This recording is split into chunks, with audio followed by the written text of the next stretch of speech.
Good morning friends, स्वागत है आपका अपने YouTube channel study with Ravi Thakur पर। तो चलिए फटाफट से शुरुआत करते हैं आज के द हिंदू एडिटोरियल वोकैबुलरी की। आज का जो पहला एडिटोरियल दिया गया उसका हेडिंग है killing the chills on malaria vaccine. पहला वर्ड है आज का एडिटोरियल से ट्रायम्फ। ट्रायम्फ वर्ड यहाँ पे नाउन की तरह यूज हुआ है। ट्रायम्फ का मतलब होता है किसी तरह की हमें कोई जीत मिली है, सफलता मिली है, विजय हासिल हुई है, उसे बोला जाएगा ट्रायम्फ, या फिर उसका जश्न मनाना, खुशी मनाना, उसे भी बोला जाएगा Triumph. A triumph is a great success or achievement, often one that has been gained with a lot of skill or effort. That is called triumph. Synonyms देख लीजिए, success, victory, succeed or win. Antonyms से defeat, disappointment, fail or lose. Example देख लीजिए, the team returned home in triumph। की team जो है घर वापस कैसे लौटी, जीत लेके लौटी, विजय होकर वो वापस घर लौटी।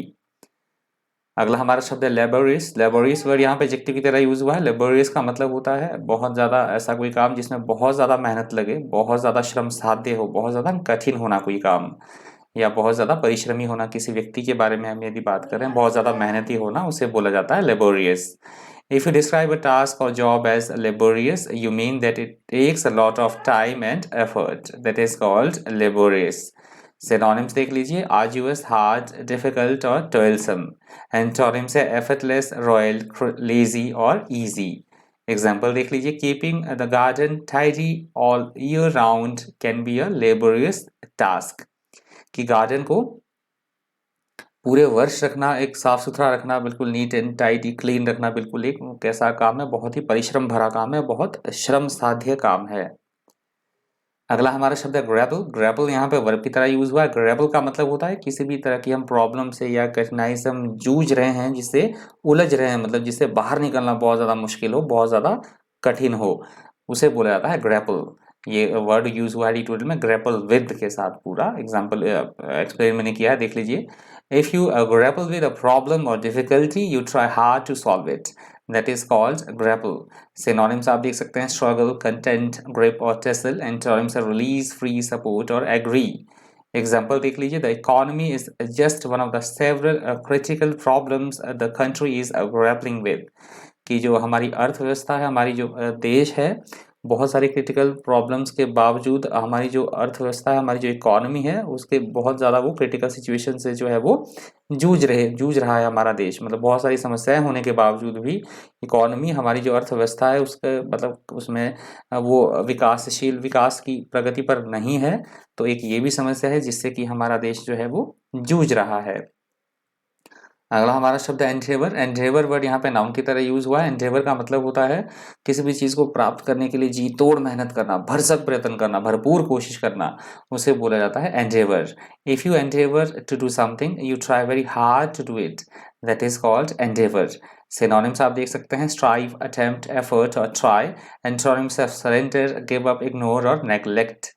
एग्जाम्पल देख लीजिए, she endeavoured to finish her work on time. कि उसने अपना जो काम है एक निश्चित समय पर पूरा करने के लिए जी तोड़ मेहनत की, भरसक कोशिश की, बहुत ज्यादा प्रयत्न किया। अगला हमारा शब्द है रिटार्ड। रिटार्ड वर्ड यहाँ पे वर्ब की तरह यूज हुआ। रिटार्ड का मतलब होता है किसी भी चीज की गति को रोकना, मतलब प्रोग्रेस को रोकना, किसी की प्रगति को रोकना, या किसी चीज को धीमा करना। कोई अनप्लेजेंट सिचुएशन है तो उसकी इंटेंसिटी को कम करना, उसे बोला जाता है retard. If something retards a process or the development of something, it makes it happen more slowly. That is called retard. Synonyms आप देख सकते हैं, delay, impede, slow down और hinder. Antonyms accelerate, expedite और galvanize. एग्जाम्पल देख लीजिए, he is mentally challenged not retard.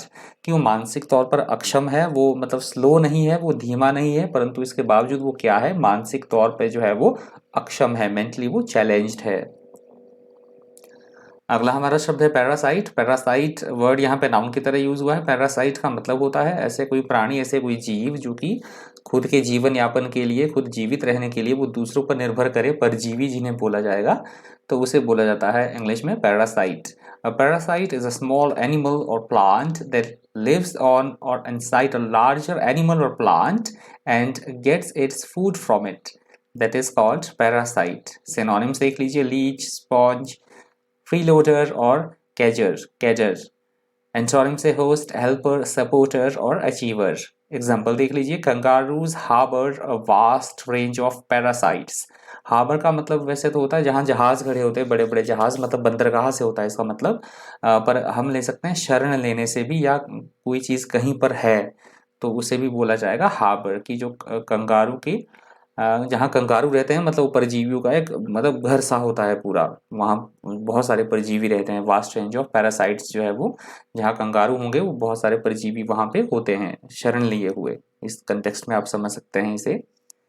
अगला हमारा शब्द है वनरेबल। वनरेबल वर्ड यहाँ पे एडजेक्टिव की तरह यूज हुआ है। वनरेबल का मतलब होता है ऐसी कोई चीज़ जो बहुत ज़्यादा संवेदनशील हो, नाजुक हो, बहुत ज़्यादा कमज़ोर हो, जिसे इजीली हर्ट किया जा सके फिजिकली और इमोशनली, उसे बोला जाएगा vulnerable. Someone who is vulnerable is weak and without protection with the result that they are easily hurt physically or emotionally, that is called vulnerable.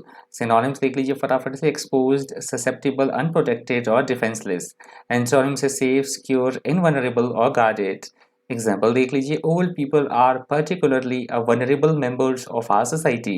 कि जो बूढ़े लोग होते हैं वो हमारे समाज के, हमारी सोसाइटी के बिल्कुल एकदम से कैसे लोग होते हैं, वो बिल्कुल संवेदनशील लोग होते हैं, बहुत नाजुक, बहुत कमजोर लोग होते हैं। अगला हमारा शब्द है रिलैंक्विश। रिलैंक्विश वर्ड यहाँ पे वर्ब की तरह यूज हुआ है। रिलैंक्विश का मतलब होता है किसी भी चीज को छोड़ देना, गिव अप कर देना, त्याग कर देना, किसी चीज का छोड़कर चले जाना, उसे बोला जाएगा रिलैंक्विश।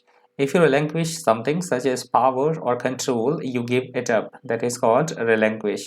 Synonyms देख लीजिए फटाफट से, give up, abandon, renounce और surrender. Antonyms से keep, retain, hold और acquire. Example देख लीजिए, he does not intend to relinquish power. किसी की बात हो रही है कि वो अपनी जो शक्तियां हैं, अपने जो अधिकार हैं, पावर्स हैं, वो उसे छोड़ने के लिए, उसका त्याग करने के लिए जो है वो उसकी मंशा नहीं है, उसकी इच्छा नहीं है ऐसा करने की कि वो अपनी शक्तियों को छोड़े, अपनी पावर्स को वो त्याग दे। अगला हमारा शब्द है मेटिक्युलस। मेटिक्युलस वर्ड यहाँ पे एडजेक्टिव की तरह यूज हुआ है। मेटिक्युलस का मतलब होता है ऐसा, मतलब बहुत ही ज्यादा सूक्ष्मता से, बहुत ही ज्यादा सावधानी से, बहुत ज्यादा सतर्क होकर कोई काम करना, बहुत ज्यादा केयरफुलनेस रखना किसी काम को करने में। जैसे आपको व्यक्ति दिख ही रहा है, देखिए घास भी काट रहा है तो ये तिनका करके काट रहा है, तो उसे बोला था meticulous. If you describe someone as meticulous, you mean that they do things very carefully and with great attention to detail.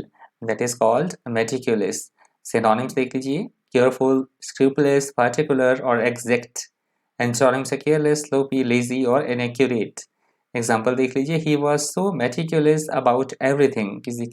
किसी व्यक्ति की बात हो रही है कि किसी भी काम को करने के लिए वो बहुत ही सतर्क एकदम रहता है, बहुत ही सूक्ष्म रूप से या बहुत ही सावधानी से वो प्रत्येक तरह की चीज़ों को देखता है, प्रत्येक काम को बहुत ही सावधानी के साथ करता है।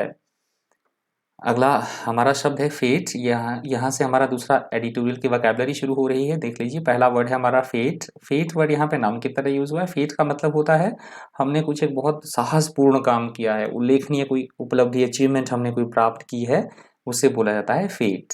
If you refer to an action or result of an action as a feat, you admire it because it is an impressive and difficult achievement.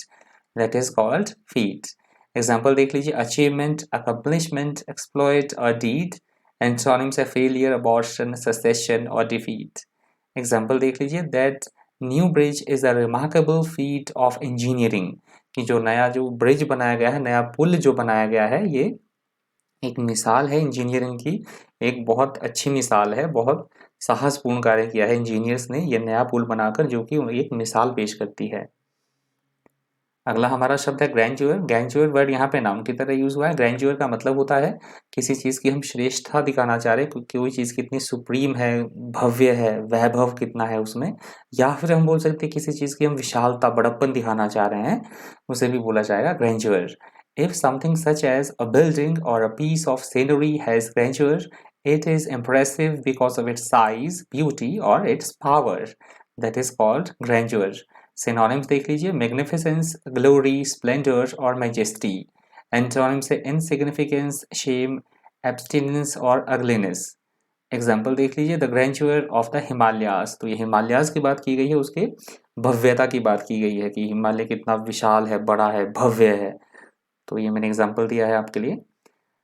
अगला हमारा शब्द है टर्बुलेंट। टर्बुलेंट वर्ड यहाँ पे एडजेक्टिव की तरह यूज हुआ है। टर्बुलेंट का मतलब होता है यहाँ पानी की सेंस में एडिटोरियल में लिया गया है कि अशांति होना, जैसे उथल पुथल होती है पानी में, बहुत फ्लो से पानी बहना, या कोई भी चीज़ जिसमें अशांति हो, डिसऑर्डर हो, उग्र उपद्रवी होना, उसे बोला जाएगा टर्बुलेंट।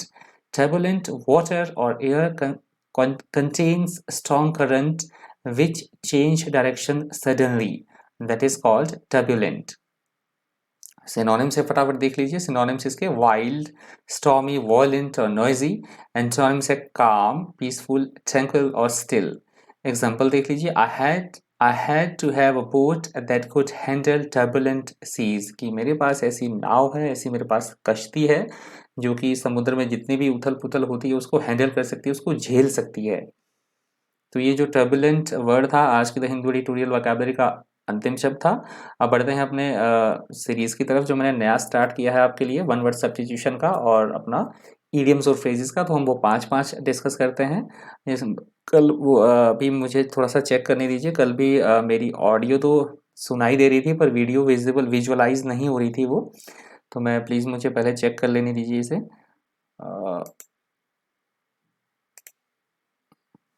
तो आई होप आपके पास टू लूज ग्राउंड ठीक है। आई होप आपको विजिबल हो रहा होगा स्क्रीन पे। ये हमारा है इडियम्स एंड फ्रेजेस। 5 तक हमने कल डिस्कस कर लिए थे, हम कंटिन्यू कर रहे हैं 5 से आगे।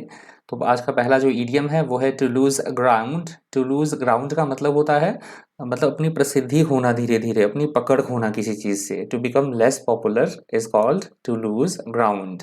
इडियम में ऐसे बोला जाएगा इसे।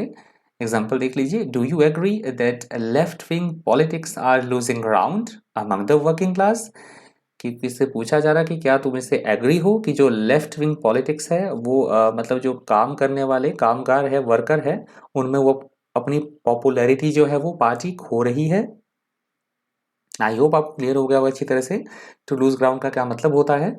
बढ़ते हैं अपने नेक्स्ट इडियम की तरफ। हमारा नेक्स्ट इडियम है to fall back on. To fall back on का मतलब होता है किसी चीज़ का सहारा लेना, मतलब आश्रय लेना किसी चीज़ का। उसे बोला, यदि कोई चीज़ फेल हो जाती है या अनसक्सेसफुल हो जाती है तो किसी और चीज़ को पकड़ना, किसी और चीज़ का सहारा लेना, तो उसे बोला जाएगा to fall back on. To use or do something else after other things have failed, that is called to fall back on. इसका आप एग्जाम्पल देख लीजिए। They normally fell back on one of 3 arguments, की वो सामान्यतः जो 3 वो arguments थे उनमें से एक पे है, उसका एक का जो है उन्होंने सहारा लिया, उनमें से एक आर्गूमेंट का उन्होंने आश्रय लिया। अगला हमारा शब्द है to make one's a blood boil. To make one's blood boil का मतलब होता है, इडियम में बोला जाता है इसे, एकदम से किसी को गुस्सा दिला देना, क्रोधित कर देना, किसी का खून खौल उठना, मतलब गुस्से से इतना गुस्सा आ रहा है कि उसका खून खौल उठा, तो उसे बोला जाएगा इडियम में to make one's a blood boil. To make somebody furious, that is called to make one's a blood boil. Example देख लीजिए। When I hear stories of cruelty to animals it makes my blood boil, कि जब भी मैं जानवरों के ऊपर जो क्रूएल्टी होती है, निर्दयता जो की जाती है इंसानों के द्वारा, जब भी मैं इस तरह की कहानियां या स्टोरीज सुनता हूँ तो मुझे एकदम से बहुत गुस्सा आ जाता है, मेरा खून खौल उठता है। अगला हमारा शब्द है wear and tear. Wear and tear जो वर्ड है यहाँ पे इडियम की तरह, जो ऑब्वियसली बात है मीडियम ही डिस्कस कर रहे हैं, तो वियर एंड टीयर का मतलब होता है टूट फूट होना, कहीं पे भी किसी चीज़ की छोटी मोटी टूट फूट होना, उसे बोला डैमेज होना, मतलब that is called wear and tear. Example आप देख लीजिए। The furniture suffers a lot of wear and tear when the children are at home, कि जब भी बच्चे घर पर होते हैं, जिस भी दिन छुट्टी होती है तो फर्नीचर की काफ़ी जो है बच्चे उछलते कूदते हैं, खेलते हैं, तो फर्नीचर की जो है काफ़ी टूट फूट हो जाती है घर पे। और आज का हमारा जो लास्ट इडियम है वो है to add fuel to the fire. To add fuel to the fire का मतलब होता है पहले से ही कोई प्रॉब्लम है, कोई पहले से ही कोई प्रॉब्लम, बहुत ज़्यादा प्रॉब्लम है पहले से ही, और उसको और ज़्यादा से प्रॉब्लम को बिगाड़ देना, हालत को और ज़्यादा से बिगाड़ देना, हालत को बदतर बना देना, उसे बोला जाएगा to add fuel to the fire.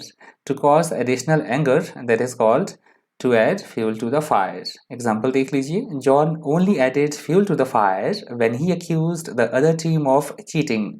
John की बात हो रही है कि जब दूसरी टीम पे उसने आरोप लगाया कि वो चीटिंग कर रहे हैं तो उसने आग में घी डालने वाला काम किया। आई होप आपको 5 के 5 जो ईडियम है आज के बिल्कुल से समझ में आए होंगे अच्छी तरह से। एक बार से फिर से फटाफट से मैं रिवाइज करवा देता हूँ। पहला था टू लूज ग्राउंड का मतलब होता है अपनी पकड़ खो देना किसी चीज़ के ऊपर से, या फिर प्रसिद्धता अपनी खो देना, उसे बोला जाता है अपनी पॉपुलैरिटी गंवा देना, उसको बोला जाएगा टू लूज ग्राउंड। नेक्स्ट हमारा ईडियम था to fall back on. To fall back on का मतलब होता है किसी चीज़ पे डिपेंड रहना, आश्रय लेना किसी चीज़ का, उसे बोला गया है to fall back on. Next हमारा इडियम था to make one's blood boil का मतलब होता है किसी को गुस्सा दिलाना, खून खौलना, किसी को क्रोधित कर देना, that is called to make one's blood boil. Next हमारा इडियम है वियर एंड टीयर का मतलब होता है टूट फूट होती रहती है किसी भी चीज़ में, उसे बोला जाएगा वियर एंड टीयर। और लास्ट हमारा इडियम है आज का to add fuel to the fire का मतलब होता है हालत को और ज़्यादा से बिगाड़ देना और ज़्यादा से प्रॉब्लम को बढ़ा देना, बद से बदतर बना देना, तो उसे बोला गया है ईडियम में to add fuel to the fire. तो आई होप आपको पांचों के पांचों इडियम अच्छी तरह से समझ में आए होंगे। आज के बढ़ते हैं अपने वन वर्ड सब्स्टिट्यूशन की तरफ। हमारा पहला वन वर्ड सब्स्टिट्यूशन है, आप देख ही रहे हैं स्क्रीन पे, इन अ थ्रेटनिंग मैनर। इन अ थ्रेटनिंग मैनर का मतलब होता है मतलब एकदम बहुत बुरे डरावना चीज़ हमें कोई दिखाना है कि कितना किसी का वर्ड्स इफेक्ट हुआ है, बहुत डरावनी कोई चीज़, उसको दिखाने के लिए हम यूज़ करते हैं इस वर्ड का गास्टली का। गास्टली एग्जाम्पल देख लीजिए, indeed I suffered a ghastly and painful injury, कि मैं बहुत भयानक, मुझे क्या हुई, बहुत मैं सफ़र कर रहा हूँ, पीड़ित हूँ, बहुत भयानक और डरावनी, पेनफुल जो बहुत पेन देती है, ऐसे जख्म से जो है मैं पीड़ित हूँ। आई होप आपको समझ आ गया जो मैंने बताया आपको। पहला जो हमारा वन वर्ड सब्स्टिट्यूशन है वो है गास्टली। बढ़ते हैं अपने नेक्स्ट सब्स्टिट्यूशन की तरफ। हमारा नेक्स्ट वर्ड सब्स्टिट्यूशन है a person who pretends to be what he is not. ऐसा कोई व्यक्ति जो कि दिखावा करे, जो वो एक्चुअली में नहीं है और वो कुछ होने का दिखावा करे, बहरूपिया, ढोंगी, दिखावा करे, उसे बोला जाएगा इम्पोस्टर। इम्पोस्टर एग्जाम्पल आप दे सकते हैं, no impostor can escape my detection, कि मेरे पहुंच से जो है कोई भी जो है बहरूपिया, कोई ढोंगी नहीं बच सकता है, मैं एकदम से पहचान लेता हूँ, मुझे व्यक्तियों की पहचान है कि कौन कैसा है। अगला हमारा शब्द है क्रिटिक। क्रिटिक बोला जाता है कि जो आलोचक होते हैं, आपने सुना होगा कि जो फिल्म की समीक्षा करते हैं न, कि फिल्म कैसी है उसके बारे में अपने व्यूज़ देते हैं, तो उन्हें क्रिटिक्स क्रिटिक्स न्यूज़पेपर में भी कई बार आता होगा। तो क्रिटिक आप समझ रहे हैं कि आलोचक, किसी की आलोचना करना, गलतियां ढूंढना किसी चीज़ में। One who finds nothing good in anything, that is called critics. Critic आलोचक। एग्जाम्पल देख लीजिए, the critic should describe and not prescribe. तो कहा भी क्या है कि जो क्रिटिक्स होते हैं उन्हें डिस्क्राइब मतलब उनको उनको व्याख्या करनी चाहिए, ना कि उनको मतलब रुकावट पैदा करनी चाहिए, हिंड्रेंस पैदा करनी चाहिए कि इस तरह से होना चाहिए। तो आई होप आपको समझ में आ गया। नेक्स्ट हमारा वन वर्ड सब्स्टिट्यूशन है ऐसी कोई चीज़ जो कि जिसे हम इजीली पढ़ ना पाए, उसे बोला जाता है एलिजिबल, जिसे पढ़ना बहुत ज़्यादा मुश्किल हो। देखिए क्या लिखा है, ये कोई पता लग रहा है? स्लाइड में मैंने दिखाया आपको, कुछ भी पता नहीं लग रहा है कि ये क्या लिखा है। तो ऐसी कोई चीज़ जिसे जिसे कि पढ़ना बहुत ज़्यादा मुश्किल हो, पढ़ा ही ना जाए, that is called eligible. That which can not be easily read is called eligible. Example आप देख लीजिए, look how cool and eligible his hand writing is, कि देखिए कितनी कूल और उसकी अपठनीय जो उसकी हैंड राइटिंग है, उसके बारे में बात हो रही है। बढ़ते हैं अपने लास्ट वन वर्ड सब्स्टिट्यूशन की तरफ। हमारा लास्ट वन वर्ड सब्स्टिट्यूशन है डायग्नोसिस। अब डायग्नोसिस क्या होता है? जैसे हम डॉक्टर के पास जाते हैं अपने बीमारी का इलाज करने के लिए, तो हमें डॉक्टर क्या करता है? डायग्नोज करता है, रोग निदान, उसे बोला जाएगा diagnosis. The process of dedicating the nature of disease bye examination. पहले डॉक्टर क्या करेगा? एग्जामिन करेगा कि हाँ भाई क्या पेट में दर्द है, क्या दर्द है, तो हम बताएंगे, फिर डॉक्टर एग्जामिन करेगा कि कहाँ समस्या है, उस हिसाब से वो फिर क्या करेगा? डायग्नोज करेगा। एग्जाम्पल देख लीजिए, the cancer diagnosis has so much uncertainty, कि कैंसर, जिसे कैंसर व्यक्ति को हो जाता है तो उसका डायग्नोज करना बहुत ज़्यादा अनिश्चित रहता है। कई बार तो क्योर भी हो जाता है, but most of the cases में देखा गया है कि वो उसको डायग्नोज नहीं किया जा सकता है। तो आई होप आपको समझ में आ गए होंगे पूरे 5 के 5 जो हमने आज के वन वर्ड सब्स्टिट्यूशन किए। फटाफट से रिवाइज कर लेते हैं एक बार से। डरावना को बोला जाता है गास्टली। अगला हमारा था इम्पोस्टर, बहरूपिया, ढोंगी को बोला जाएगा इम्पोस्टर, जो कि धोखा दे, बहरूपिया, ढोंगीपन दिखाए, दैट इज कॉल्ड इम्पोस्टर। आगे आगे हमने जो आलोचक होता है, क्रिटिक करता है किसी भी चीज़ के बारे में, नेगेटिव ही बोलता है, that is called critic. Next हमने पढ़ा जो समझने लिखना लिखा हुआ है किसी ने और हम उसे समझ नहीं पा रहे हैं, जो पढ़ने योग्य ही ना हो, दैट इज कॉल्ड एलिजिबल। और लास्ट हमारा वन वर्ड सब्स्टिट्यूशन है डायग्नोसिस, मतलब रोग की, जब डॉक्टर रोग की पहचान करता है और उसको ओवरकम करने के लिए हमें प्रेस्क्राइब करता है, डायग्नोज करता है, उसे बोला जाएगा डायग्नोसिस। तो आई होप आपको ये भी पांचों के पांच जो वन वर्ड सब्स्टिट्यूशन है अच्छी तरह से वो समझ में आए होंगे। आपका किसी भी तरह का कोई सुझाव है, कोई सजेशन है तो प्लीज़ कमेंट बॉक्स में ज़रूर करके कमेंट कीजिएगा। मैं रोज़ डेली भरपूर मैं कोशिश कर रहा हूँ थोड़ा सा टाइमली वीडियो लेके आने के लिए आपके, पर थोड़ा सा डिस्टर्बेंस है तो मैं नहीं कोप अप कर पा रहा हूँ उसके साथ। अपना हमारा पहले की तरह जो 6:30 पे हमारा क्लास होता था वो मैं नहीं अपलोड कर पा रहा हूँ किसी कारणवश। तो मैं डे बाय डे कोशिश कर ही रहा हूँ कि मैं एग्जैक्ट टाइम पे लेके आऊँ आपके लिए, पर थोड़ा सा मैं अमेंडमेंट भी कर रहा हूँ, जैसे वीडियोज़ में अमेंडमेंट थोड़ी सी मैं कर ही रहा हूँ, आप देख ही रहे होंगे। तो आई होप मैंने शायद ज़्यादा ही बोल दिया, तो इस वीडियो को इतना ही, यहीं समाप्ति की तरफ ले जाते हैं, वीडियो को यहीं समाप्त करते हैं। और मैं जल्दी ही दूसरी सीरीज़ जो मैंने आपको बताया A to Z वोकेबलरी, वो भी मैं आपके लिए प्रिपेयर कर रहा हूँ, उसके लिए मटेरियल। तो डेली बेसिस पे वो भी एक और वीडियो आपके लिए मिल जाएगी, वो भी एक ऐड ऑन फीचर हो जाएगा आपके लिए, आपकी वोकेबलरी में वो 4 चांद लगा देगा। तो इस वीडियो में इतना ही। इसी तरह के इन्फॉर्मेटिव वीडियोज़ के लिए बन रही है चैनल पर। Thank you, thanks for watching.